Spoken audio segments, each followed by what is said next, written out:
Olá, olá, sejam muito bem-vindos a mais uma edição do nosso podcast aqui do RD Med Residência. Eu sou Rafael Duarte e tenho todo o prazer de mais uma vez estar aqui com o professor Vinícius Moreira. Muito bem, sejam muito bem-vindos, muito bem-vindas. A gente está nesse podcast, eu sou Vinícius Moreira, professor de pediatria, e a gente vai traçar um paralelo, onde certamente Rafael vai falar muito mais, porque a gente vai falar de um tema importante que é a hipertensão, Sim. mas muito mais comum em adultos do que em crianças, né? Exatamente. A ideia hoje é a gente falar de hipertensão arterial sistêmica e fazer aí um paralelo das diferenças no adulto, na clínica médica e na pediatria. Antes da gente começar, não esquece aqui de se inscrever no nosso canal aqui no YouTube. Ativa o sininho para você receber aí uma mensagem de notificação toda vez que a gente liberar um vídeo novo. Beleza. Hipertensão arterial sistêmica. Bom, certo. Aí, vamos dizer assim, mal do século, né? Doença cardiovascular, fator de risco assim número 1 para doenças cardiovasculares. Sem dúvida. Tanto doença cerebrovascular é o principal fator de risco, né? E aí a interferência no nível pressórico muda totalmente ali o prognóstico e as complicações cardiovasculares do paciente. O que ele vai fazer de aterosclerose, o que ele vai fazer de doença arterial coronariana, o que ele vai fazer de doença cerebrovascular. Então, é aquele que a gente chama em inglês o silent killer, que é o matador silencioso, né? Tá ali, na maioria das vezes, assintomático. E aí, uma coisa muito interessante é como se definir, né? A gente tem uma pressão arterial, como se definir a partir de que número a pressão começa a lesar os vasos, né? E qual é esse número em adultos? Então, existe? daí vem os estudos, né? Porque tudo é uma questão populacional, né? Sim, sem Quem dúvida. que garante que você tem 120/80 e aí por que isso não lesa o seu vaso? Mas aí a partir de 130/por 89 já é maior risco. Então a gente sabe que os estudos mostram que quanto maior o nível pressório, que às vezes até mesmo em valores considerados normais, você já pode ter sim lesão endotelial e vascular. Mas, populacionalmente, a gente teve agora em 2025 a nova diretriz brasileira de hipertensão, que mudou aí um pouquinho a classificação, mas ainda aí com a intenção de fazer você olhar para aquele fator de risco cardiovascular de maneira precoce. Tanto que a pressão que a gente chamava de menino, a pressão tá de menino, pressão de garoto, 12/8, ela não é considerada normal. Ela é o limite ela é agora? pré-hipertensão. Então, se eu vier aqui sentar, tudo certinho para eu medir a pressão, 12/8, olha, você é pré-hipertenso. Cara, quem escapa disso, Rafael? Ninguém escapa. Ninguém escapa. Exatamente. Então, normal é realmente menor do que 120/80. Então, entrando na classificação aqui para a gente fazer um paralelo com pediatria, o normal no adulto é menor que 120/80. 120/80 é pré-hipertensão, tá? E aí, quando que passa a ser hipertensão? Então, vamos lá, vamos entrar nos critérios aqui de hipertensão para a gente fazer esse paralelo com a pediatria. Perfeito. Bom, se 120/80 já é pré-hipertensão, né? Eu tenho pré-hipertensão até o momento em que o cara é classificado como hipertenso. Isso aí não mudou na diretriz. É 140/90. Então, 14/9 é hipertensão estágio 1. Os estágios 2 e 3 também não mudaram. Então, quando chega lá 160/100, é hipertensão estágio 2. E quando chega a 180/110, é estágio 3. Maravilha. Então, o que é o normal? O normal é menor que 120/80. O que mudou da diretriz anterior é que existia a definição de pressão ótima. Isso aí saiu da diretriz brasileira e a gente tem aí o normal, menor que 120/80. A gente tem o pré-hipertensão de 120/80 até 139/89. A gente tem a hipertensão estágio 1, que é ali de 140 até 140 a 159 e de 90/99, né? Então, chegou a 160/100 já é estágio 2 e 180/110 já é estágio 3. Perfeito. E na criança? Agora, minhas dúvidas. Vamos lá. Risco cardiovascular, a gente pensa nisso, é uma coisa muito a longo prazo e também a definição dos critérios. Vou começar pelo final, pela definição. Em criança, a gente tem algo muito interessante que é o seguinte: você vê a pressão da criança e olha para o gráfico. Gráfico de sexo e idade. Mas tem mais um detalhe que influencia na pressão. E se você perguntar isso para um aluno, ele vai falar, é o peso. Sim, certamente o peso. é uma das causas da hipertensão, principalmente a essencial em adolescentes. Sim. Perfeito. Só que o que interessa para eu avaliar a pressão da criança não é o peso que é causa, mas sim a altura. Porque as crianças mais altas, elas têm como permissão ter um limite de pressão um pouco maior do que as crianças menores. Então, se você pegar uma criança de 6 anos, percentil 95 de altura, você vai olhar no gráfico, o limite dela de percentil 90, 95, é um pouquinho maior do que uma criança de 6 anos, um menino também, sim, percentil 5 de altura. Ou seja, os menores têm limites mais baixos para serem ultrapassados e serem considerados hipertensos. Legal. E aí a gente usa percentil. Abaixo do percentil 90, pressão normal. Percentil. Entre 90 e 95, aí já é o que antes a gente chamava de pré-hipertenso e agora chama de pressão elevada, para já deixar a pessoa mais tensa. E aí, do percentil 95 até o 95 mais 12, e as pessoas, que mais 12 é esse? É exatamente isso. Soma 12, número 12, sim, ao valor encontrado como percentil 95. Então, nesse intervalo, hipertenso estágio 1. E a partir do percentil 95 mais 12, hipertenso estágio 2. A gente não tem hipertenso estágio 3 sim, em pediatria. É normal, pressão elevada, que antes era pré-hipertenso, hipertensão estágio 1, hipertensão estágio 2. Em termos de longo prazo, a gente não tem esse longo prazo na pediatria, né? Já vira adulto. O que a gente tem quando há uma pressão já há muito tempo elevada, cronicamente, você não consegue definir o tempo, mas já é coisa talvez de ano, sim, é você ter uma repercussão em órgão-alvo. sim. E eu não sei como é que é em adulto, muito tempo que eu estudo adulto, mas em criança, o grande marcador é a hipertrofia de ventrículo esquerdo. Então você faz um eco, é o mesmo? Você faz um eco, se tiver hipertrofia de ventrículo esquerdo, essa hipertensão já é duradoura. Sim. Inclusive, esse paciente não pode lançar mão do grande tratamento em pediatria, incluindo adolescentes, que é a mudança de hábitos. Sim. Esse, com lesão de ventrículo esquerdo, tem que usar remédio. Tomar remédio. Tem que usar remédio. Maravilha. Essa é a ideia. Entrando aqui na forma de diagnosticar, né? Porque a gente sabe que tem uma maneira ótima de medir a pressão, né? Sim, sim, perfeito. E nem no adulto, na maioria das vezes, isso é observado, né? De você estar sentado ali, né? Por vários minutos, você estar com a perna descruzada, não ter fumado nem tomado café, estar ali com o braço na altura do coração, usar o manguito do tamanho certo. Sim. A gente sabe que isso na realidade tem muito isso. E a gente tem que ter ali em geral, ali, pelo menos 3 medidas no consultório para dar esse diagnóstico. Né?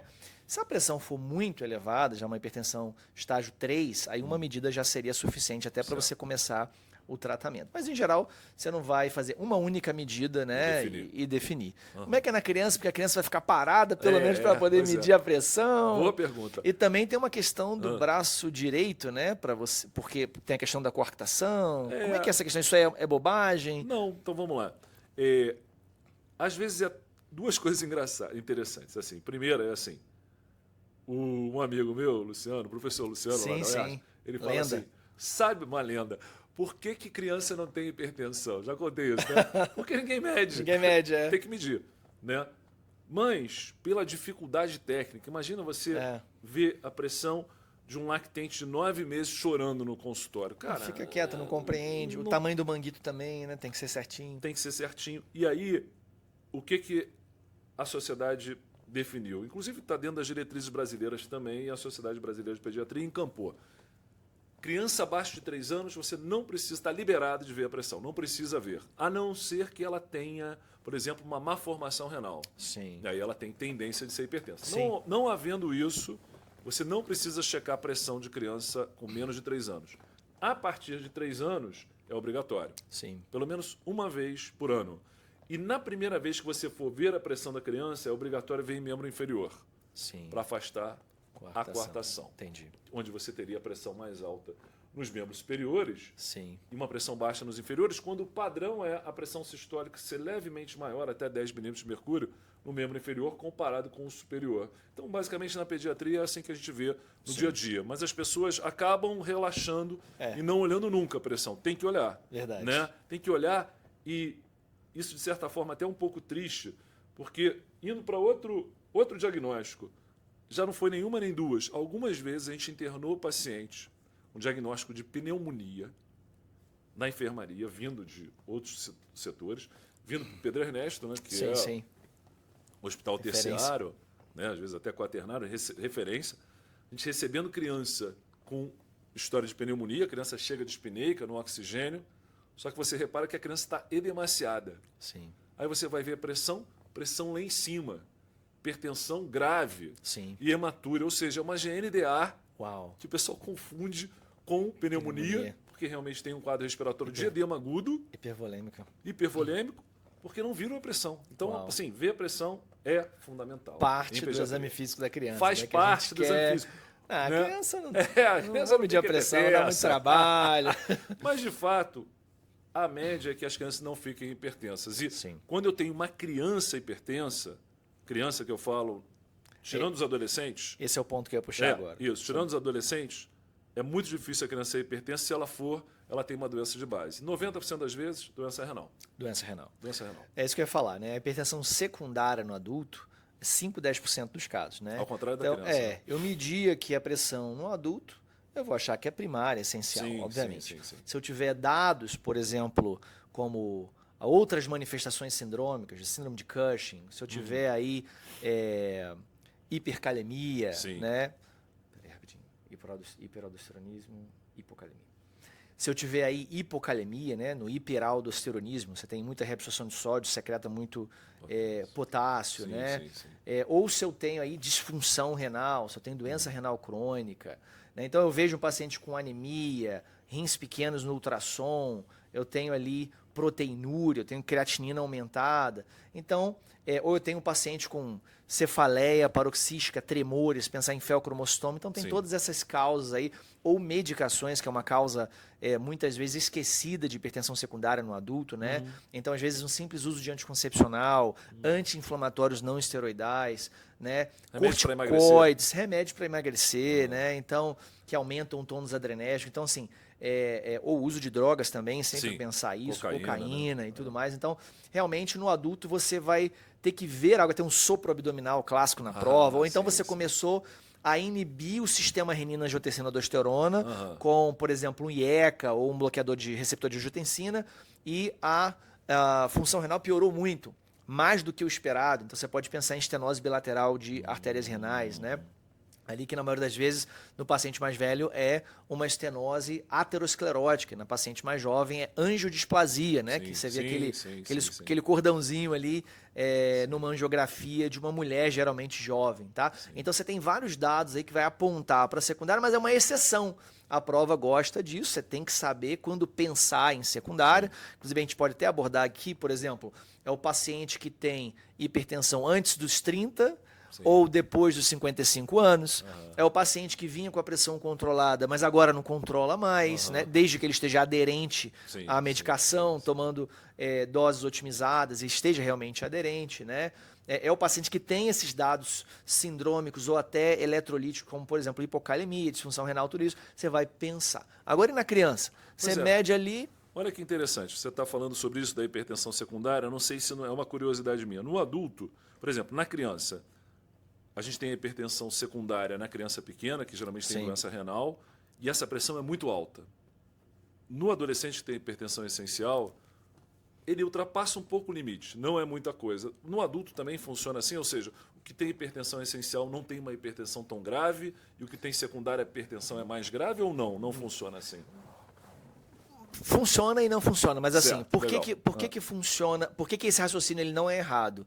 Porque nos casos de hipertensão resistente, por exemplo, você tem que investigar. A probabilidade de ser secundária é maior. Entendi. Então, sim, você tem, por exemplo, a população negra que tem mais hipertensão mais severa, né? Então você pode sim ter níveis bem elevados de hipertensão essencial. Sim. Porém, se ele tiver uma hipertensão classificada como refratária, né?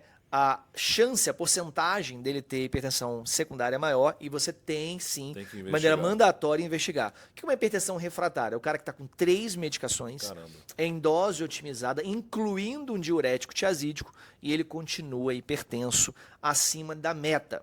Qual que é a meta ali, em geral, para eu dizer, não, eu estou controlando esse fator de risco cardiovascular. E o fator que eu quero controlar é numérico mesmo. Quanto mais eu abaixo aquele número, mais eu reduzo complicações cardiovasculares. Boa. Então a meta é menor do que 13/8, 130/80. Essa é a meta no adulto. Existe essa meta na criança? Não, a meta na criança é deixar a pressão normal. Agora, se for uma hipertensão secundária, a gente tem pouca esperança de, com medicação, resolver isso. Sim. Tem que tratar a doença de base. Doença de base. E às vezes a gente não consegue. A gente já teve um paciente esse ano, paciente com doença renal, uma glomerulosclerose segmentária focal, Sim. que eu nunca vi isso. Ele estava usando 6 antihipertensivos.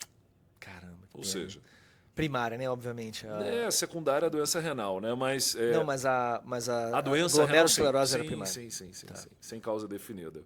Caso triste, né? Que É. certamente vai evoluir para a insuficiência renal. E eu não sei se no adulto tem um pouco disso, assim, aquele ciclo vicioso de Tem. ele é hipertenso e desenvolve doença renal, e a doença renal faz ele ficar mais hipertenso. Absolutamente. Super correto. Realmente, uma das complicações mais temidas da hipertensão é a doença renal. É a doença né? renal. Então, a gente monitora ali a albuminúria, a função renal, né? E, obviamente, quanto mais hipertenso não controlado, mais lesão risco renal. de- Com E certeza. aí você junta o pouco que eu lembro de adulto. Diabetes e hipertensão são os inimigos do rim, talvez, São, principais. totalmente, né?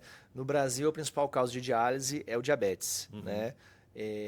No mundo é hipertensão arterial. Caramba, então são os dois grandes São os vilões. dois grandes inimigos Sim, que sim, levam sim. à diálise, à disfunção renal crônica. E a gente sabe, o desfecho do paciente dialítico é muito ruim, né? Realmente verdade. uma qualidade de vida muito ruim. É verdade. Beleza, vamos então ali para o controle, para o tratamento, né? Tratamento, fundamental. Porque aqui, de acordo com as novas diretrizes brasileiras de 2025, a questão da monoterapia, de Sim, dar o perfeito. remédio, ela ficou um pouco mais restrita. Interessante. Mesmo o cara que ele é hipertenso inicial, ele tem ali 14/9 ou mais, eu vou combinar geralmente um bloqueio do sistema renina-angiotensina-aldosterona com o IECA ou BRA, mais alguma medicação, que seria um bloqueador do canal de cálcio ou um tiazídico, tá bom? Lembrando que IECA, BRA, o bloqueador do canal de cálcio e o tiazídico, eles são as medicações primárias, né? As medicações classe A ali para tratar a hipertensão, tá? Certo. As outras medicações, como beta-bloqueadores, por exemplo, não são medicações primárias, são secundárias. E aí tem muito aí que cai na prova, muito importante para a galera saber, as diversas comorbidades que pedem outras medicações. Mas o que eu quero é que aí, tipo assim, se eu tenho tremor essencial, eu poderia então associar um beta-bloqueador para poder controlar. Boa. Se o cara tem enxaqueca, ele pode usar aí também como profilaxia um beta-bloqueador, um bloqueador de canal de cálcio. Então tem essas associações que são muito importantes saber para a prova. Certo. Mas o que eu quero dizer e fazer o paralelo com a pediatria é que a gente é mais precoce em começar a medicação, até mesmo começar a medicação combinada, de preferência numa pílula única, para melhorar a aderência do paciente. Sem dúvida. Se o paciente tiver hipertensão estágio 1, ali 140/90 até 149/99 e baixo risco cardiovascular em termos de outras comorbidades, como diabetes, por exemplo, eu posso então até começar uma medicação só. Certo. Mas na criança é totalmente o contrário, né? Totalmente contrário. Assim, primeiro, se for secundária, atacar a doença de base. Mas Sim. a gente vê hipertensão em pediatria, principalmente no adolescente. Tem inclusive um estudo chamado ERICA, que é o estudo de risco cardiovascular, por isso esse nome ERICA, né? Risco cardiovascular. Feito aqui no Brasil recentemente, que avaliou 73.399 adolescentes de 12 a 17 anos e, para nossa surpresa, para mim pelo menos foi uma surpresa, 25% da população brasileira de adolescentes sofre de problemas de pressão alta. Ou pressão elevada, Caramba. 15% aproximadamente, ou hipertensão de fato, 10%. Então, 25% dos adolescentes têm problemas de pressão no Brasil. Porque essa amostra é muito significativa, 80 mil crianças praticamente, né? Verdade. E como é que funciona o tratamento? Em pediatria a gente tem o não farmacológico versus o farmacológico. O não farmacológico é mudança de hábitos. Sim, que é muito importante no adulto também. Cara, fundamental. Em criança, adolescente, né?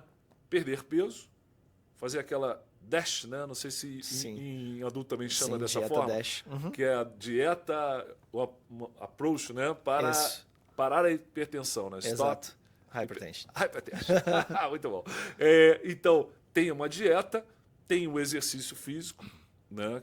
E a perda de peso acaba sendo uma consequência disso. Sim. E o outro pilar é diminuir o estresse. Agora, não me pergunte como diminuir o estresse no dia a dia, que eu nem sei explicar. Mas, de qualquer forma, são pacientes com pressões pouco acima do limite, em que, pelo menos em teoria, cada intervenção, seja a dieta, seja o exercício, seja a própria perda de peso, contribui ali para redução. Reduz a pressão em 5 a 10 milímetros de mercúrio, de maneira que ele está lá com 130 de sistólica, está hipertenso, ele com umas 3 medidas ele cai para 115, ele fica normotenso. Sim. Então, é muito possível tratar de maneira não farmacológica. Sim. Mas se a gente já parte de uma criança que tem hipertensão estágio 2, grave, ou alguém que tentou o tratamento não farmacológico e vai para o farmacológico, uma coisa completamente diversa do adulto é que em pediatria a gente opta por uma medicação única.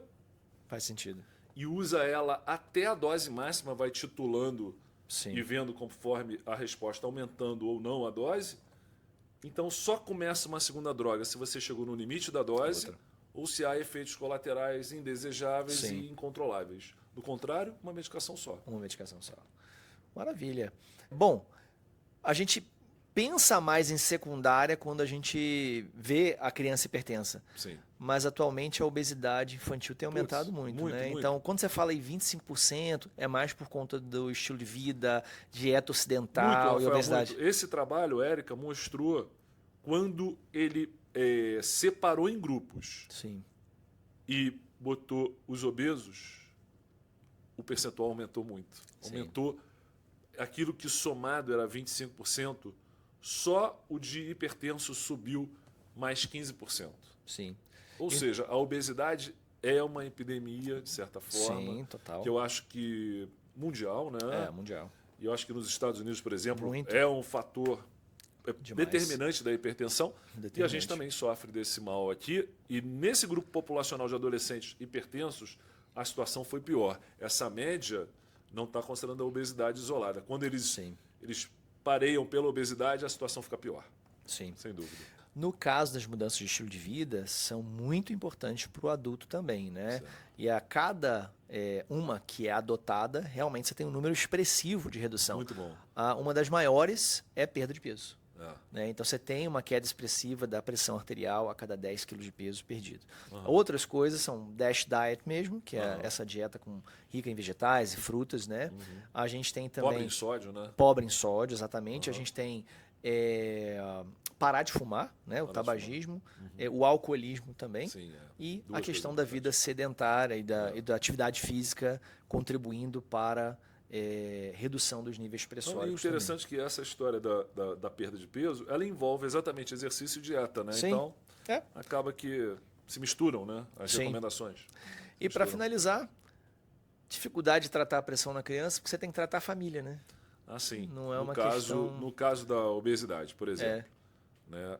Mudança de hábito isolada de uma pessoa dentro de uma família é difícil, né? Ainda mais uma criança, né? Em geral, esse adolescente hipertenso, ele tem um histórico familiar de hipertensão. Então, se você conseguir, o médico de família, por exemplo, né, que cuida do adulto, cuida da criança, ele conseguindo fazer uma mudança de hábito global ali, a chance de sucesso é muito maior. Sim. Porque fazendo dieta com a geladeira cheia é difícil, né?